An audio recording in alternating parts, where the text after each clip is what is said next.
Hi hello എല്ലാവർക്കും നമ്മുടെ പുതിയൊരു വീഡിയോയിലേക്ക് സ്വാഗതം.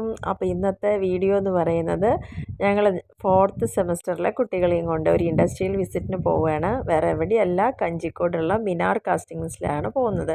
അപ്പോൾ അതിൻ്റെ ഭാഗമായിട്ട് നമ്മളെല്ലാവരും കൂടിയിട്ട് ഒത്തുകൂടിയിരിക്കുന്നത് നമ്മുടെ മൗണ്ട് സീന സ്കൂളിൻ്റെ ഗ്രൗണ്ടിൽ തന്നെയാണ് കേട്ടോ. അപ്പോൾ അവിടെ ബസ് റെഡിയായി നിൽക്കുന്നുണ്ട്. അപ്പോൾ ഞങ്ങളെല്ലാവരും ഇവിടെ വന്ന കുട്ടികളെയൊക്കെ കൂട്ടിയിട്ട് അവിടെ നിന്ന് യാത്ര തുടങ്ങിയിട്ടുണ്ട്. അപ്പോൾ അതിൻ്റെ മേളങ്ങളൊക്കെയാണ് ഇപ്പോൾ ഇവിടെ കണ്ടുകൊണ്ടിരിക്കുന്നത്. അപ്പോൾ കുറേ ആളുകൾ അവരവരുടെ സ്ഥലത്തു നിന്ന് കയറിയവരുണ്ട്, കുറച്ച് പേര് മൗണ്ട് സീന സ്കൂളിൽ നിന്ന് കയറിയവരുണ്ട്. എല്ലാവരും കൂടി ഫൈനൽ എണ്ണം തികഞ്ഞ സമയത്തെടുത്ത വീഡിയോസാണ് കേട്ടോ. അപ്പോൾ അവരൊക്കെ പാട്ടും കുത്തുമായിട്ട് അങ്ങനെ എൻജോയ് ചെയ്യാണ്. അപ്പോൾ ഞങ്ങൾ എന്തായാലും യാത്ര കണ്ടിന്യൂ ചെയ്തുകൊണ്ടിരിക്കുകയാണ്.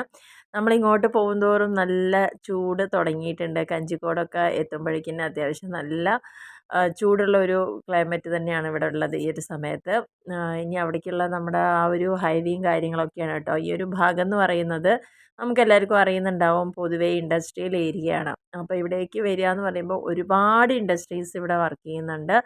അപ്പോൾ അതിൽ നമ്മളുടെ കോളേജുമായിട്ട് MOU സൈൻ ചെയ്ത കുറച്ച് സ്ഥാപനങ്ങളൊന്ന് വിസിറ്റ് ചെയ്യാനാണ് മെയിനായിട്ട് നമ്മുടെ ഒരു ലക്ഷ്യം എന്ന് പറയുന്നത്. കാരണം BBA പഠിക്കുന്ന കുട്ടികൾക്ക് ഇൻഡസ്ട്രിയൽ വിസിറ്റ് എന്ന് പറയുന്നത് എങ്ങനെ ഒരു കമ്പനി സ്റ്റാർട്ട് ചെയ്യാം, അതിൻ്റെ പ്രോസസ്സുകൾ എങ്ങനെയാണ്, അതിനുള്ള investment, HR related, finance related, അങ്ങനെ ഒരുപാട് കാര്യങ്ങൾ അവർക്ക് ഇവരുടെ സിലബസിലുണ്ട്. അപ്പോൾ അതിൻ്റെ ഭാഗമായിട്ടാണ് ഇങ്ങനത്തെ ഒരു IV അല്ലെങ്കിൽ ഇൻഡസ്ട്രിയൽ വിസിറ്റ് എന്ന് പറയുന്നത്. അപ്പോൾ നമുക്ക് MOU സൈൻ ചെയ്ത കുറച്ച് കമ്പനീസ് ഉണ്ട്. അതിൽ ഞങ്ങൾ ഇതുവരെ പോവാത്തൊരു കമ്പനിയായിരുന്നു മിനാർ കാസ്റ്റിംഗ് എന്ന് പറയുന്നത് കേട്ടോ.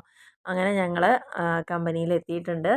ഇതാണ് കമ്പനിയുടെ എൻട്രൻസ് എന്ന് പറയുന്നത്. അപ്പോൾ ഗേറ്റിൽ നമ്മുടെ സെക്യൂരിറ്റി ഉണ്ട്. അവരോട് ഈ ഡീറ്റെയിൽസ് എല്ലാം പറഞ്ഞിട്ട് ഓൾറെഡി നമ്മൾ മെയിൽ ചെയ്തിട്ടുണ്ടായിരുന്നു. അപ്പോൾ ആ കാര്യങ്ങളൊക്കെ ഒന്ന് പറഞ്ഞതിന് ശേഷം പെർമിഷൻ കിട്ടിയിട്ടാണ് നമ്മളകത്തേക്ക് പോകുന്നത്. അപ്പോൾ ഇതാണ് കേട്ടോ അതിൻ്റെ ഒരു സ്ട്രക്ചർ എന്ന് പറയുന്നത്.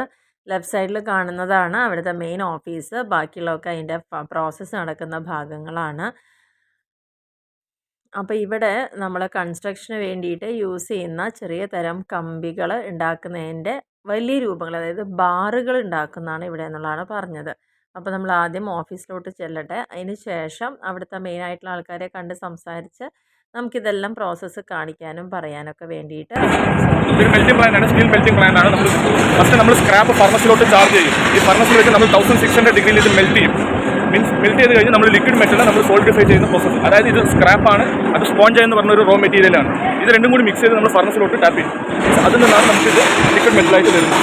ഓക്കെ, ഇതിൽ തന്നെ ഈ സ്ക്രാപ്പിന് തന്നെ പല സെഗ്രിഗേഷൻസ് ഉണ്ട്. ഇപ്പോൾ ഹൈ ഈൽഡ് ആയിട്ടുള്ള മെറ്റീരിയൽ ഉണ്ട്, ലോ ഈൽഡ് ആയിട്ടുള്ള മെറ്റീരിയൽ, ഇതെല്ലാം കൂടി ഇന്റർമിക്സിങ് ചെയ്തിട്ടാണ് നമ്മൾ ഫർണസിലോട്ട് ഇതാവുന്നത്. ഇത് 8 ടൺ കപ്പാസിറ്റി ഉള്ള ഫർണസാണ്. ഇൻഡക്ഷൻ പ്രോസസ് എന്നാണ് ഇതിൻ്റെ. ഇത് ഫിസിക്സ് പഠിച്ചവർക്കാണെങ്കിൽ അത് ഇൻഡക്ഷൻ എന്ന് പറഞ്ഞൊരു മെയിൻ പ്രോസസ് ഉണ്ട്. ഇൻഡക്ഷൻ ഫർണസാണ് ഇത്. ഇത് വെച്ചിട്ടാണ് നമ്മൾ ഫൈനലൈസ് ചെയ്യുന്നത്. മെയിനായിട്ട് സ്ക്രാപ്പ് തന്നെ. സ്ക്രാപ്പ് മീൻസ് നമ്മൾ പഴയ ഇരുമ്പ്, പഴയ മെറ്റീരിയൽ ഉണ്ടല്ലോ, അതിനെ നമ്മൾ വീണ്ടും റീഫർണസ് ചെയ്യും. ഓക്കെ, ക്ലൈമറ്റ് പ്രോസസ് അങ്ങോട്ട് വരാൻ പറഞ്ഞു. ഇതിലിപ്പോൾ പ്രത്യേകിച്ച് മെറ്റീരിയൽ പറയാനൊന്നുമില്ല. നമ്മൾ സ്ക്രാപ്പാണ് ആഡ് ചെയ്യുന്നത്. പിന്നെ ഇതിൻ്റെ കെമിക്കൽ ക്വാണ്ടിറ്റി ഇമ്പ്രൂവ് ചെയ്യാൻ വേണ്ടിയിട്ട് നമ്മൾ സിലിക്കോൺ മാഗ്നീസ്, ഫെറോ സിലിക്കൺ പോലെയുള്ള അലോയ്സും ആഡ് ചെയ്യും.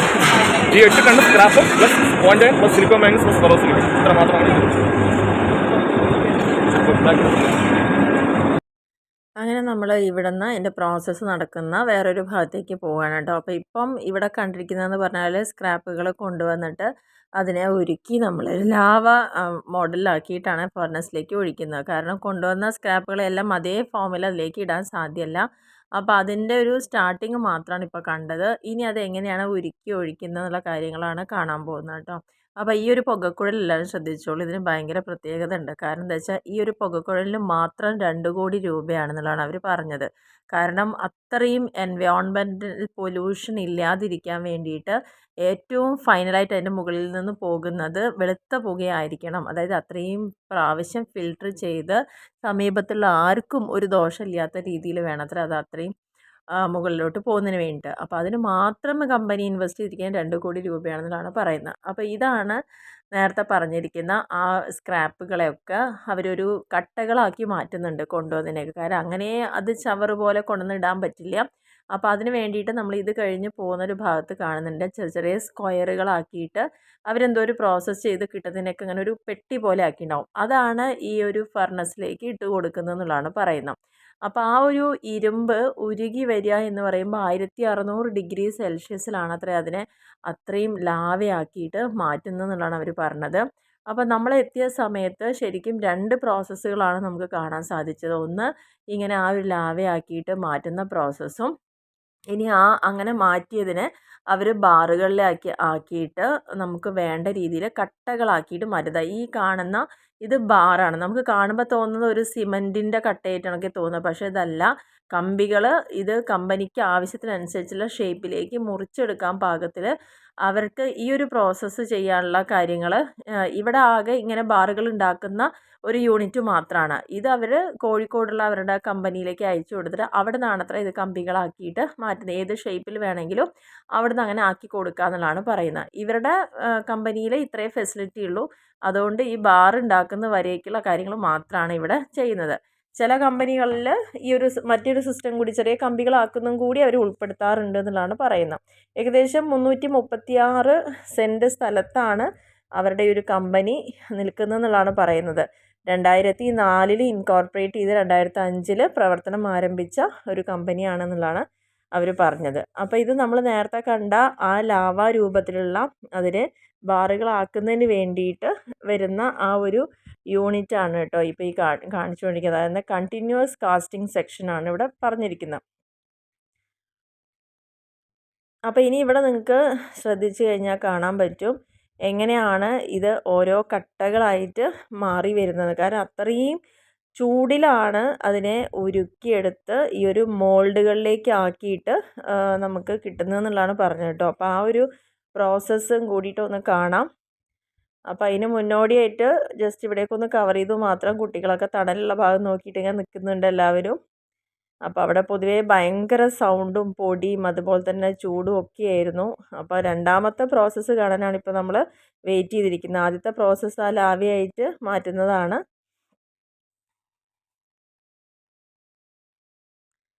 ഈ ഒരു ഭാഗം പൊതുവേ നല്ലൊരു തണുപ്പും അതേപോലെ തന്നെ ഒരു കാറ്റും ഒക്കെ ഉള്ളൊരു സ്ഥലമാണ്. അത്രയും നല്ല രീതിയിൽ അവർ മരങ്ങളൊക്കെ വെച്ച് പിടിപ്പിച്ച് നല്ലൊരു ഏരിയ ആയിരുന്നു കേട്ടോ. അതിൻ്റെ റൈറ്റ് സൈഡിലാണ് നമ്മുടെ ഈ പ്രോസസ്സിങ് നടക്കുന്ന യൂണിറ്റ് എന്ന് പറയുന്നത്. അപ്പോൾ ഇനി ഇവിടെ ശ്രദ്ധിച്ചു കഴിഞ്ഞാൽ നമുക്ക് മനസ്സിലാവും അവിടുന്ന് ലാവയാക്കി കൊണ്ടുവരുന്ന എല്ലാറ്റിനെയും മോൾഡിങ്ങിലേക്ക് മാറ്റിയിട്ട് അതിൻ്റെ ഷേപ്പിലേക്ക് വരുന്ന ഒരു പ്രോസസ്സാണ് നമുക്കിവിടെ കാണാൻ സാധിക്കുന്നത്. അപ്പോൾ ഈ കാണുന്ന ഈ ഓരോ കട്ടകളും എങ്ങനെയാണ് വരുന്നത് എന്നുള്ളത് ഇവിടെ സൂക്ഷിച്ചത്. അപ്പോൾ ഇത് നിങ്ങൾക്ക് സൂക്ഷിച്ച് നോക്കിയാൽ കാണാം. ഒരു ഗോൾഡൻ കളറിലൊരു കട്ട വന്നിട്ട് ആ ഒരു ഇതിലേക്ക് വീഴുന്നത്. അതേപോലെ തന്നെയാണ് ഇനി ഓരോ കട്ടകളും ഇങ്ങനെ വന്നുകൊണ്ടിരിക്കും.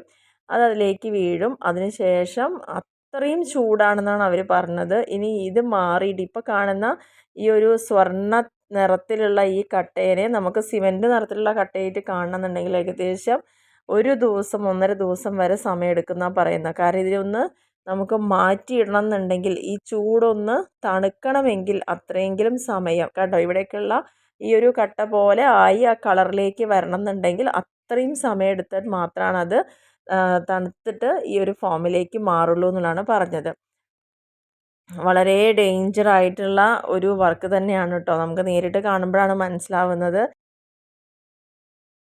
ഇതാണ് ഇതിൻ്റെ അഡിക്റ്റീവ്സ്. ഇത് ആഡ് ചെയ്ത് നമ്മൾ ക്വാളിറ്റി ഇമ്പ്രൂവ് ചെയ്ത് നമ്മൾ ടാപ്പ് ചെയ്തു. 1600 ഡിഗ്രിയിൽ ടാപ്പ് ചെയ്തു. ആ ടാപ്പ് ചെയ്തിട്ട് നമ്മൾ ഇവിടെ വെച്ച് സോളിഡിഫൈ ചെയ്യും. Okay, clear okay, thank you. അപ്പോൾ അവർ പറഞ്ഞു തന്ന ആ മോൾഡുകൾ തന്നെയാണ് കേട്ടോ. അപ്പോൾ അതവിടെ ഇങ്ങോട്ടേക്ക് മാറ്റുന്നത് കണ്ടോ. ഇവിടെ ചെറിയ രീതിയിൽ തന്നെ ഇങ്ങനെ കിട്ടുന്ന ഓരോന്നിനെയും ഇങ്ങനെയാണ് ഇവിടേക്ക് അവർ അറേഞ്ച് ചെയ്ത് ഒതുക്കി വയ്ക്കുന്നത്. അതല്ലാതെ നമുക്ക് കൈകൊണ്ടോ ആളുകളെ കൊണ്ടോ ഒന്നും എടുത്ത് മാറ്റി വെക്കാൻ പറ്റുന്നതല്ല. ഈ ഒരു നിറം മാറുന്ന വരേക്കും അവർക്ക് ഈ ഒരു ക്രെയിൻ പോലെ അല്ലെങ്കിൽ ഒരു ചെയിനിലിട്ടിട്ടാണ് അവർ ചെയ്യുന്നത്. ഇതൊക്കെയാണ് അവിടെ വന്ന് ഇതാണ് ബോക്സുകൾ എന്ന് പറഞ്ഞത്. ഇപ്പോൾ ഇത് താഴെ കാണുന്നതാണ് ബോക്സുകൾ. കാരണം അവർ കിട്ടുന്ന സ്ക്രാപ്പിനെ മുഴുവനെയും എന്തൊക്കെയോ സാധനങ്ങൾ ചെയ്ത് പ്രോസസ്സ് ചെയ്തിട്ട് അതിനെ ഓരോ ബോക്സുകളാക്കി മാറ്റും. ഇതിനെയാണ് അവർ ആ ഒരു മെഷീനിലേക്ക് ഇട്ടിട്ട് ഉരുക്കിയെടുക്കുന്നത്. ഇനി അവർക്ക് നമ്മളുടെ സ്ക്രാപ്പുള്ളൊരു ഭാഗത്തേക്ക് നമ്മളെ കൊണ്ടുപോവുകയാണ്. അപ്പോൾ ഈ ഒരു ഇതിൻ്റെ പ്രോസസ്സും കാര്യങ്ങളൊക്കെ ഡീറ്റെയിൽ ആയിട്ട് പറഞ്ഞുതരാൻ തന്നെ അവിടുത്തെ ഒരു സാറും കൂടെ ഉണ്ട്. അപ്പോൾ ഇവിടെയും നമുക്ക് അത്യാവശ്യം നല്ലൊരു തണലുള്ള സ്ഥലമാണ് കേട്ടോ. അപ്പോൾ അവിടെ ഇരുന്നുകൊണ്ടാണ് നമുക്ക് ബാക്കിയുള്ള ക്ലാസ്സും കാര്യങ്ങളൊക്കെ ഒന്ന് കേൾക്കാം. കൃത്യമായിട്ട് ഇതിൻ്റെ ആ ഒരു പ്രോസസ്സും എങ്ങനെയാണ് ഒരു യൂണിറ്റ് വർക്ക് ചെയ്യണത് എന്നുള്ളതിനെക്കുറിച്ചൊക്കെ ഡീറ്റെയിൽ ആയിട്ട് തന്നെ നമുക്ക് സാറ് പറഞ്ഞു തരുന്നുണ്ട്. അപ്പോൾ ആ ഒരു കാര്യങ്ങളും കൂടി നമുക്കൊന്ന് കേൾക്കാം.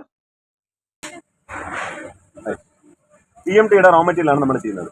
TMT നമുക്ക് അറിയാലോ അല്ലേ, വാർക്ക കമ്പികളാണ് ഉദ്ദേശിക്കുന്നത്. അപ്പോൾ നമ്മൾ ഇതിനകത്തുള്ള പ്രധാനപ്പെട്ട റോ മെറ്റീരിയൽ എന്ന് പറയുന്നത് അയൺ സ്ക്രാപ്പാണ്. അതായത് റീസൈക്ലിംഗ് ഓഫ് സ്ക്രാപ്പാണ് നമ്മൾ ചെയ്യുന്നത്. റീസൈക്ലിംഗ് ചെയ്യുന്നതുകൊണ്ടുള്ള ഗുണം ഇനി അത് പ്രത്യേകിച്ച് ഞാൻ പറയണം വേണ്ട. നമ്മൾ ഈ വരുന്ന ജനറേറ്റ് ചെയ്യുന്ന വേസ്റ്റ് കംപ്ലീറ്റ് ആയിട്ട് നമ്മൾ റീസൈക്കിൾ ചെയ്ത് ഒരു പുതിയ പ്രോഡക്റ്റ് ആയിട്ട് മാറ്റുക എന്നുള്ളതാണ് നമ്മളിവിടെ ചെയ്യുന്നത്. അതൊരു സോഷ്യൽ കമ്മിറ്റ്മെന്റ് ഭാഗം കൂടെയാണ്. നമ്മൾ ബിസിനസ് ആണെന്നുണ്ടെങ്കിൽ പോലും ഒരു സോഷ്യൽ കമ്മിറ്റ്മെന്റ് ഭാഗം കൂടെയാണ് നമ്മൾ ഈ പറയുന്ന റീസൈക്ലിംഗ് ഓഫ് വേസ്റ്റ് എന്ന് പറയുന്നത്. ഓക്കെ, അപ്പോൾ നമ്മുടെ പ്രധാനപ്പെട്ട റോ മെറ്റീരിയൽ എന്ന് പറയുന്നത് അയൺ സ്ക്രാപ്പാണ്. ദെൻ അയൺ സ്ക്രാപ്പ് കഴിഞ്ഞ് കഴിഞ്ഞാൽ സ്പോഞ്ച് എന്നുള്ളൊരു മെറ്റീരിയൽ ഉണ്ട്. നമ്മൾ അയണോറിൽ നിന്ന് ഉണ്ടാക്കുന്ന ഒരു സാധനമാണ് സ്പോഞ്ച് എന്ന് പറയുന്നത്. അത് എന്തിനാണ് ഉപയോഗിക്കുന്നതെന്ന് ഞാൻ പറഞ്ഞുതരാം. പിന്നെ അത് കഴിഞ്ഞാൽ നമ്മൾ ഇവിടെ എനർജി എന്താണെന്നുള്ളത് മനസ്സിലായോ? അവിടെ നമ്മൾ പറഞ്ഞ സോഡിനുള്ള എനർജി ഏതാണെന്നുള്ളത് മനസ്സിലായോ? ഇലക്ട്രിസിറ്റിയാണ് നമ്മൾ ഇതിൻ്റെ എനർജി ആയിട്ട് നമ്മൾ ഉപയോഗിക്കുന്നത്. അതിനെ നമുക്ക് ഒരു മേജർ റോ മെറ്റീരിയൽ ആയിട്ട് തന്നെ നമുക്ക് പറയാം. ഓക്കെ, അപ്പം ആ എനർജി എന്ന് പറയുന്നത് നമ്മളെ ഇൻഡക്ഷൻ സ്റ്റൗ കണ്ടിട്ടില്ലേ? ഇൻഡക്ഷൻ സ്റ്റൗ അതേ മെത്തേഡാണ് നമ്മളിവിടെ ഫോളോ ചെയ്യുന്നത്. ഇതിനെ ഇൻഡക്ഷൻ ഫർണസ് എന്നാണ് പറയുന്നത്. അപ്പോൾ ആ ഫർണസിനകത്ത് നിങ്ങളിപ്പം അവിടെ കണ്ടല്ലോ, ടാപ്പിംഗ് കണ്ടില്ലേ? ടാപ്പിംഗ് എന്നാണ് പറയുക. പവർ ചെയ്യുന്നത് കണ്ടില്ലേ? ഒരു ലാഡറിലേക്ക് പവർ ചെയ്യുന്നത് കണ്ടില്ലേ? അപ്പോൾ അത് അതിൻ്റെ ക്വാണ്ടിറ്റി എന്ന് പറയുന്നത് 8000 കിലോ ആണ്. അതിനകത്ത് നമ്മൾ ഒഴിച്ചുള്ള മോട്ടൺ മെറ്റൽ, ഉരുകിയിട്ടുള്ള മെറ്റൽ 8000 കിലോ ആണ് നമുക്ക് അതിനകത്തുള്ളത്. 8 ടണ്ണ്. ഓക്കെ, ആ 8 ടൺ മെറ്റീരിയലാണ് നമുക്കിപ്പം അവിടെ ബാറായിട്ട് വരുന്നത്. ക്ലിയർ? അപ്പം ഈ ഇരുമ്പ് ഉരുകണമെന്നുണ്ടെങ്കിലുള്ളൊരു ചൂട് വേണം. ഏകദേശം എത്ര ചൂട് വേണം, ടെമ്പറേച്ചർ വേണമെന്നുള്ളത് നമുക്ക് ഊഹിക്കാൻ പറ്റും. ഒരു ഗസ്, ഒരു വൈൽഡ് ഗസ് എത്ര പറഞ്ഞോ? 1500. ഏകദേശം 1500, 1600, 1700 വരെയുള്ള ടെമ്പറേച്ചറാണ് നമുക്ക് ഇതിനകത്ത് ഇത് ഇരുമ്പ് ഉരുകാനായിട്ട് വേണ്ടത്. ആലോചിച്ച് നോക്കിക്കൂടെ, നമ്മൾ ഇത്രയും കട്ടിയായിട്ടുള്ള ഒരു ഇരുമ്പ് നമുക്ക് അതിനകത്ത് ഇട്ടിട്ട് അത് ഉരുകി വെള്ളം പോലെ ആവണമെന്നുണ്ടെങ്കിലുള്ള ടെമ്പറേച്ചറെ കുറിച്ച് നമ്മൾ ചിന്തിക്കണ്ടേ? അപ്പോൾ ഏകദേശം 1600, 1700 ഡിഗ്രി ചൂടിലാണ് നമ്മളത് ഉരുകുന്നത്. ഓക്കെ, നമ്മളിപ്പോൾ നിങ്ങൾ പവർ ചെയ്തെന്ന് കണ്ടില്ലേ, ഒഴിക്കുന്നത് കണ്ടില്ലേ? അത് ഏകദേശം 1650 ഡിഗ്രി സെൽഷ്യസിലാണ് നമ്മളത് പവർ ചെയ്തെടുക്കുന്നത്. ദെൻ അതിനുശേഷമാണ് നമ്മൾ നേരെ ഇവിടെ CCM കൊണ്ടുവന്നത്. CCM എന്ന് പറഞ്ഞാൽ കണ്ടിന്യൂസ് കാസ്റ്റിംഗ് മെഷീൻ എന്നാണ് പറയുക. Continuous casting machine. അപ്പം കണ്ടിന്യൂസ് കാസ്റ്റിംഗ് എന്ന് പറയുന്ന സമയത്ത് കണ്ടിന്യൂസ് അല്ലാത്ത എന്തൊരു സംഭവം കൂടെ ഉണ്ടെന്നുള്ളൊരു ഇതല്ലേ? ഇതിൻ്റെ ട്രഡീഷണൽ ഫോം എന്ന് പറയുന്നത് ഇൻഗേർട്ട് മൗൾഡ് എന്നായിരുന്നു. ഇൻഗേർട്ട് മൗൾഡ് അതെന്താ വെച്ചാൽ ഒരു ഫിക്സ്ഡ് ആയിട്ടുള്ള ഒരു മൗൾഡ് ഉണ്ടാവും. നമ്മളിപ്പോൾ നമ്മളൊക്കെ ചെരുപ്പൊക്കെ ഉപയോഗിക്കുന്നില്ല, അതിനൊരു ഫിക്സ്ഡ് മൗൾഡ് ഉണ്ടാവും അല്ലേ? കണ്ടിട്ടുണ്ടോ? ഈ ചെരുപ്പൊക്കെ ഉണ്ടാക്കുന്ന മൗൾഡ് കണ്ടിട്ടുണ്ടോ? നമ്മൾ യൂട്യൂബിലൊക്കെ എവിടെയെങ്കിലും കണ്ടിട്ടുണ്ടോ? എന്തെങ്കിലും സാധനങ്ങൾ ഉണ്ടാക്കുന്നതിന് മൗൾഡ് കണ്ടിട്ടുണ്ടോ? പാത്രങ്ങൾ ഉണ്ടാക്കുന്നതിന് വേറെ എന്തെങ്കിലും മൗൾഡ് കണ്ടില്ലേ? അപ്പോൾ അത്തരത്തിൽ ഒരു ഫിക്സ്ഡ് മൗൾഡായിരിക്കും ഈ ഇൻഗേർട്ട് മൗൾഡ് എന്നുള്ളതിന് ഉണ്ടാകും. MS ഇൻഗട്സ് എന്നാണ് പറയുക, മൈൽഡ് സ്റ്റീൽ ഇൻഗട്സ് എന്നാണ് അതിന് പറയാം. ഓക്കെ, അതാണ് അതിൻ്റെ ട്രഡീഷണൽ ഫോം. അപ്പോൾ ആ ട്രഡീഷണൽ ഫോം നമ്മൾ ഉപയോഗിച്ചിട്ട് നമ്മളിപ്പോൾ ഈ TMTയിൽ തന്നെ പല സെക്ഷൻസ് ഉണ്ടാവും. 8mm ഉണ്ടാവും, 10mm ഉണ്ടാവും. നമ്മളിപ്പോൾ വാർക്കുന്നതെല്ലാം 8mm വെച്ചിട്ടാണ് വാർക്കുക. അതേസമയം പില്ലറൊക്കെ ചെയ്യുന്ന സമയത്ത് 10mm മുകളിലേക്കാണ് നമ്മൾ പില്ലറൊക്കെ ചെയ്യുക. വലിയ വലിയ പാലങ്ങൾക്കെല്ലാം നമ്മൾ പില്ലർ ചെയ്യുന്നത് ആ കൂടുതലും ഹയർ സെക്ഷനിലുള്ള TMT വെച്ചിട്ടാണ് നമ്മൾ ചെയ്യുക. അപ്പോൾ നമുക്ക് ഇവിടെ എന്താ വെച്ചാൽ ഈ 8mm ചെയ്യാനായിട്ട് ഒരു നിശ്ചിത ലെങ്ത് അല്ലെങ്കിൽ ഇത്ര വെയിറ്റ് വേണമെന്നുണ്ട് ഒരു കണക്കാണ്. 10mm ആണെന്നുണ്ടെങ്കിൽ അതിൽ വേരിയേഷൻ വരും. ഓക്കെ, 12mm ആകുമ്പോൾ വേരിയേഷൻ വരും. അപ്പോൾ ഈ MS ഇൻഗട്സ് എന്ന് പറയുന്ന സാധനം വെച്ച് നമ്മൾ ഉണ്ടാക്കുമ്പോൾ അതിന് എപ്പോഴും സെയിം വെയിറ്റും സെയിം ലെങ്ത്തേ ഉണ്ടാവുള്ളൂ. അപ്പോൾ 8mm വേണമെന്നുണ്ടെങ്കിൽ നമ്മൾ ഉപയോഗിക്കുന്നത് 10mm ഉപയോഗിക്കുമ്പോൾ നമുക്ക് അതിനകത്ത് വേസ്റ്റേജ് കൂടുതൽ വരും. ഗോഡ്. അപ്പോൾ ഇവിടെ നമുക്ക് ഈ കണ്ടിന്യൂസ് കാസ്റ്റിംഗ് വരുന്ന സമയത്ത് എന്താ വെച്ചാൽ കണ്ടിന്യൂസ് ആയിട്ട് ആ മൗൾഡിലൂടെ ഈ ഉരുകിയ മെറ്റൽ ഒഴുകി വരുമ്പോൾ നമുക്ക് ആവശ്യമായിട്ടുള്ള സൈസിൽ നമുക്കിത് കട്ട് ചെയ്തെടുക്കാൻ പറ്റും. ഓക്കെ, അപ്പം എത്രയാണോ ലെങ്ത് നമുക്ക് വേണ്ടത് ആ ലെങ്ത്തിൽ വെച്ച് നമുക്ക് കട്ട് ചെയ്തെടുക്കാൻ പറ്റും. അപ്പം നമുക്ക് എന്താ വെച്ചാൽ വേസ്റ്റേജ് കുറയും. അതാണ് നമ്മൾ കണ്ടിന്യൂസ് കാസ്റ്റിംഗ് മെഷീൻ കൊണ്ട് ഉദ്ദേശിക്കുന്നത്. അതേസമയം ഇനി നമുക്ക് കുറച്ചുകൂടെ അഡ്വാൻസ്ഡ് ആയിട്ട് വരുന്നത് ഹോട്ട് ചാർജിംഗ് എന്നാണ് പറയുക. Hot charging in the sense നമ്മൾ ഈ നമ്മൾ ബില്ലറ്റ് വരുന്ന കണ്ടില്ലേ, പുറത്തേക്ക് വരുന്ന കണ്ടില്ലേ, അത് എന്താണോ ആ മൗൾഡിന്റെ ഷേപ്പ് എന്താണോ ആ ഷേപ്പിനനുസരിച്ചിട്ടാണ് ബില്ലറ്റ് ആയി മാറുന്നത്. ഇനി അത് റൗണ്ട് ആണെന്നുണ്ടെങ്കിൽ ആ റൗണ്ടിലായിരിക്കും വരിക. ഓക്കെ, ഇതേപോലെ നമ്മൾ ഷീറ്റാണ് ഉദ്ദേശിക്കുന്നത്, ആ ഷീറ്റ് രീതിയിലേക്ക് വരിക. അവിടെ എല്ലാം പ്രോസസ്സ് ഒന്നാണ്. എന്താണ്? ഈ സ്ക്രാപ്പ് മെൽറ്റ് ചെയ്യുന്ന പ്രോസസ്സ് ഒന്നാണ്. അതിനുശേഷം നമ്മൾ ഏത് മൗൾഡിലേക്കാണോ അത് പവർ ചെയ്യുന്നത് അതിനനുസരിച്ചാണ് അതിന്റെ ഷേപ്പായിട്ട് വരുന്നത്. ഇനിയുള്ള അഡ്വാൻസ്ഡ് ആയിട്ട് എന്ന് വെച്ചാൽ ഹോട്ട് ചാർജിംഗ് ആണ്. ഹോട്ട് ചാർജിംഗ് എന്ന് പറയുന്നത് ഈ വരുന്ന മെറ്റീരിയൽ നേരെ TMT ഉണ്ടാക്കുന്ന സെക്ഷനിലേക്ക് പോകും. നമ്മളിവിടെ TMT ഉണ്ടാക്കുന്ന സെക്ഷനില്ല. അപ്പോൾ നമ്മൾ എന്താ ചെയ്യുക? ഇതിവിടെ സ്റ്റാർട്ട് ചെയ്തതിന് ശേഷം ഇത് തണുക്കണം. ഏകദേശം ഒരു 24 മണിക്കൂറോളം തണുക്കണം. തണുത്തതിന് ശേഷമാണ് നമ്മളിത് ട്രാൻസ്പോർട്ട് ചെയ്തിട്ട് ഞങ്ങളെ കാലിക്കറ്റുള്ള മിനാർ ഇസ്പാത്ത് പറഞ്ഞ കമ്പനിയുണ്ട്. മിനാർ ഇസ്പാത്ത് അവിടെയാണ് TMT ചെയ്യുന്നത്. ഞങ്ങളുടെ ബ്രാൻഡ് നെയിം എന്ന് പറയുന്നത് ഈ TMT സെയിൽ ചെയ്യുന്ന ഞങ്ങളുടെ ബ്രാൻഡ് നെയിം എന്ന് പറഞ്ഞാൽ മിനാർ TMT ടെംകോർ 550D ആണ്. 550D എന്ന് പറയുന്നത് ഗ്രേഡാണ്. ഓരോന്നിനും ഒരു ഗ്രേഡ് നേരത്തെ 450 ആയിരുന്നു, 500 ആയി. ഇപ്പോൾ 550 ആണ്. 550D ആണ് ഇപ്പം ഞങ്ങൾ ചെയ്തുകൊണ്ടിരിക്കുന്നത്. അപ്പം ബ്രാൻഡ് നെയിം ഒന്നുകൂടെ നമ്മൾ ഓർമ്മയിൽ വെക്കുക. മിനാർ TMT 550D ആണ് നമ്മളെ ബ്രാൻഡ് നെയിം. ഓക്കെ, ടെംകോർ. ഇനി ടെംകോർ എന്ന് പറഞ്ഞൊരു ഇതിനെ പറഞ്ഞുതരാം. ഇന്ത്യയിൽ ടെംകോർ ലൈസൻസ് ഉള്ള സർട്ടിഫിക്കേഷൻ ഉള്ള ഒരേ ഒരു കമ്പനി മിനാറാണ്. നേരത്തെ ടെംകോർ സർട്ടിഫിക്കേഷൻ ഉള്ള കമ്പനികൾ ഇന്ത്യയിൽ ഉണ്ടായിരുന്നു. പക്ഷേ ഇതിനെന്താ വെച്ചാൽ ആനുവൽ ഓഡിറ്റ് ഉണ്ട്. ആ ഓഡിറ്റ് കംപ്ലീറ്റ് ചെയ്യുമ്പോഴാണ് നമുക്ക് അതിനകത്ത് ആ സർട്ടിഫിക്കേഷൻ നമുക്ക് കണ്ടിന്യൂ ചെയ്ത് കൊണ്ടുപോകാൻ പറ്റുക. നമ്മൾ ഇന്ത്യയിൽ ഒരു സ്റ്റാൻഡേർഡ് ഉണ്ട്, ഓരോ പ്രോഡക്റ്റിനും ഒരു സ്റ്റാൻഡേർഡ് കാണുന്നത് പറയുന്നത്. അതിനൊരു ബെഞ്ച് മാർക്ക് വെച്ചിട്ടുണ്ട്. എന്താ അറിയോ? ഒരു ISI മാർക്കാണ്. ഇവിടെ നമ്മൾ ടെംകോർ എന്ന് പറയുന്നത് ISI സ്റ്റാൻഡേർഡിനും കുറച്ച് മുകളിലാണുള്ളത്. അതായത് നമ്മൾ അതിന്റെ എലമെന്റ്സ് പറയുന്നത്, നമ്മൾ കെമിക്കൽ എലമെന്റ്സ് ഉള്ള ആ എലമെന്റ്സ് എന്ന് പറയുന്നത് ISI സ്റ്റാൻഡേർഡിനേക്കാൾ കുറച്ചുകൂടെ മുകളിലാണ് അത് നിൽക്കുക ടെംകോർ ഉള്ളത്. ബെൽജിയം ഗവൺമെന്റ് ഇഷ്യൂ ചെയ്യുന്ന ഒരു സർട്ടിഫിക്കറ്റ് ആണ് നമുക്ക് ഈ ടെംകോർ എന്നുള്ളത്. അത് നമുക്ക് ഏകദേശം ഒരു 10 വർഷത്തോളമായി നമ്മൾ ടെംകോർ സർട്ടിഫിക്കേഷൻ നമ്മൾ എടുത്തിട്ടുള്ളത്. അപ്പോൾ ആ ടെംകോർ സർട്ടിഫിക്കേഷൻ നമ്മൾ ഇപ്പോഴും ഓരോ വർഷവും നമുക്ക് അതിന്റെ ഓഡിറ്റ് ഉണ്ട്. ആ ഓഡിറ്റ് കംപ്ലീറ്റ് ചെയ്തിട്ടാണ് നമുക്ക് ഓഡിറ്റിന് നമ്മൾ പാസ്സാവണം. എന്നിട്ടാണ് നമുക്ക് ഈ സർട്ടിഫിക്കേഷൻ കിട്ടുക. അപ്പം അതിന്റെ ക്വാളിറ്റിയെ കുറിച്ചാണ് ഞാൻ പറയുന്നത്. നമ്മൾ ISI സ്റ്റാൻഡേർഡിനേക്കാളും മുകളിലാണ് നമുക്ക് ഇത് വരുന്നത്. ഈ ക്വാളിറ്റി ആസ്പെക്റ്റിൽ നമ്മളിവിടെ പറഞ്ഞുതരാം.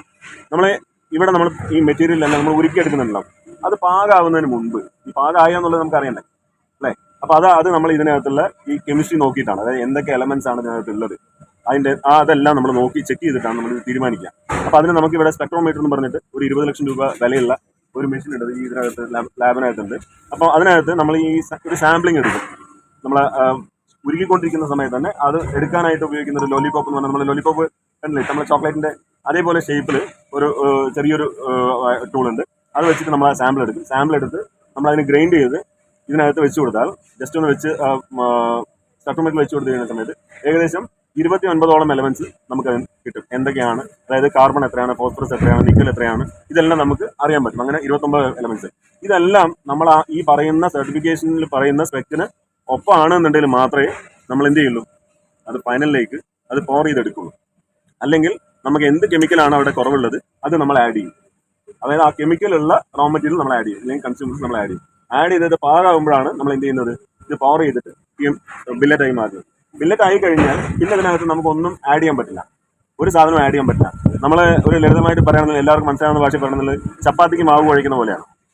കുഴച്ചിട്ടുണ്ടായാലും ചെയ്തിട്ടുണ്ടാവും. അപ്പോൾ അതിനകത്ത് നമ്മൾ എന്താണോ ചേർക്കുന്നത് അത് അതോടെ കഴിഞ്ഞു. പിന്നെ നമുക്ക് അതിനകത്തൊന്നും ആഡ് ചെയ്യാൻ പറ്റില്ല. പിന്നെ പരത്തി കഴിഞ്ഞതിന് ശേഷം പിന്നെ എന്തെങ്കിലും ഇട്ടൊരു കാര്യമുണ്ടോ? പ്രത്യേകിച്ച് കാര്യമൊന്നും ഉണ്ടാവില്ല. അതേപോലെയാണ് നമ്മൾ ഈ ചെയ്യുന്നത്. ബില്ലറ്റ് ആയി കഴിഞ്ഞാൽ പിന്നെ നമുക്ക് അതിനകത്തൊന്നും ആഡ് ചെയ്യാൻ പറ്റില്ല. അപ്പോൾ ഇതിനകത്ത് ഏതെങ്കിലും ഒരു എലമെന്റ് കൂടെ കുറേ ചെയ്യുന്ന സമയത്ത് നമ്മളിത് വളയ്ക്കില്ലേ, നമ്മൾ കണ്ടില്ലേ, സൈറ്റ് കണ്ടില്ലേ, സൈറ്റിൽ നമ്മൾ കോളം ചെയ്യാനായിട്ട് ഇതിങ്ങനെ വളയ്ക്കും. അങ്ങനെ വളയ്ക്കുന്ന സമയത്ത് ഇത് പൊട്ടിപ്പോകും, ഇതിൽ ഏതെങ്കിലും എലമെന്റ്സിൽ കുറേ കൂടി ചെയ്യുമ്പോഴും. അപ്പോൾ ഇതെല്ലാം നമ്മൾ നോക്കിയതിന് ശേഷമാണ് നമ്മുടെ പ്രോഡക്റ്റ് വരുന്നത്. ഓക്കെ, ഇതാണ് നമ്മുടെ പ്രോഡക്റ്റിനെ കുറിച്ച് നമുക്ക് പറയാനുള്ളത്.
അങ്ങനെ അവിടുന്ന് ഞങ്ങൾ പുറപ്പെട്ട് ഇപ്പോൾ എത്തിയിരിക്കുന്നത് പാലക്കാടിൽ തന്നെ വളരെ ഫേമസ് ആയിട്ടുള്ള ഒരു ഫാമിലി റെസ്റ്റോറൻ്റ് ആയിട്ടുള്ള NMRലോട്ടാണ് കേട്ടോ. അപ്പോൾ ഇവിടെയാണ് നമുക്ക് എല്ലാവർക്കുള്ള ബിരിയാണി ഓർഡർ ചെയ്തിട്ടുണ്ടായിരുന്നത്. അത്യാവശ്യം നല്ല വിശപ്പ് തുടങ്ങിയിരുന്നു. അതുകൊണ്ട് ഞങ്ങൾക്ക് കിട്ടിയതൊന്നും വീഡിയോ എടുക്കാനും ഒന്നും സാധിച്ചില്ല. മാത്രമല്ല റെസ്റ്റോറൻറ്റിൽ നല്ല തിരക്കുമായിരുന്നു, നല്ലൊരു പീക്ക് ടൈമായിരുന്നു.